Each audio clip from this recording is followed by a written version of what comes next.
Hi, you're with Simon at English Coach, and today we're talking about fear and courage. The first concept is courage the opposite of fear? In my conversations during this week, we have ascertained that courage is not the opposite of fear, okay? And that fear is something that can be used inside courage. In fact, following through on something you're afraid to do for the many reasons you're afraid to do it is the evidence of courage, but also the evidence of fear. So by doing something when you are afraid, you create courage. When not doing something because you are afraid, you give in to fear.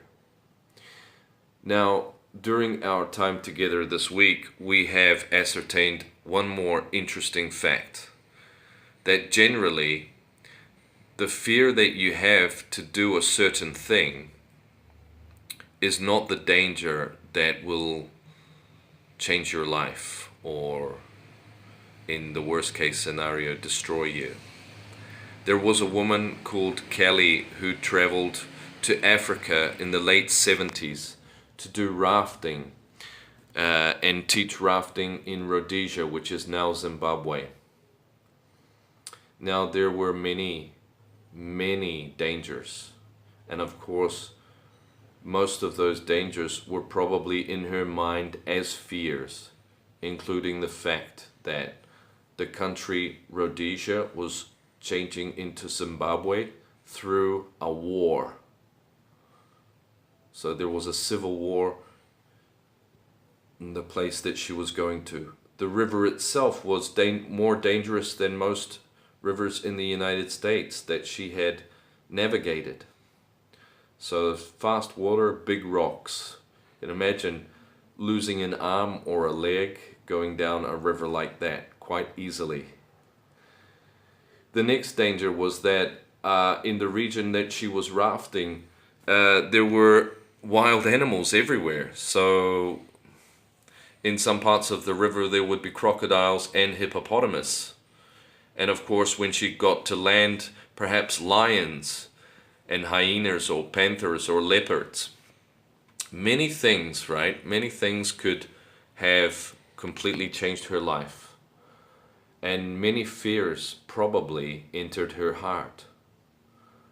But she had the courage to do all of those things, amazingly. And the thing that paralyzed her in the end was not her fears, but was a parasite that occurred in the part of the river that was shallow, warm, and calm. These qualities you would associate with safety, but she was in the least safe part of the river, the part where a parasite could enter your body, attach to your spinal column, and paralyze you. So what is the moral of the story here? The moral of the story is, don't listen to your fears too much.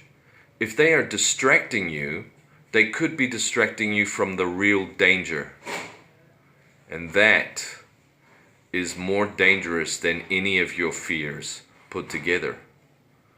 So once you understand that it's okay to have fears, but that your fears may not be telling you what's really going on, you will probably become more astute, more aware, and less prone to failure. So this as a life lesson, be aware of your fears, but don't give them too much attention.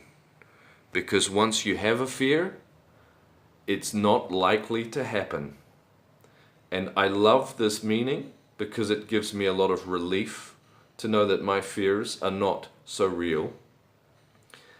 And it gives me a feeling that I should be very prepared and keep my eyes open for everything in life.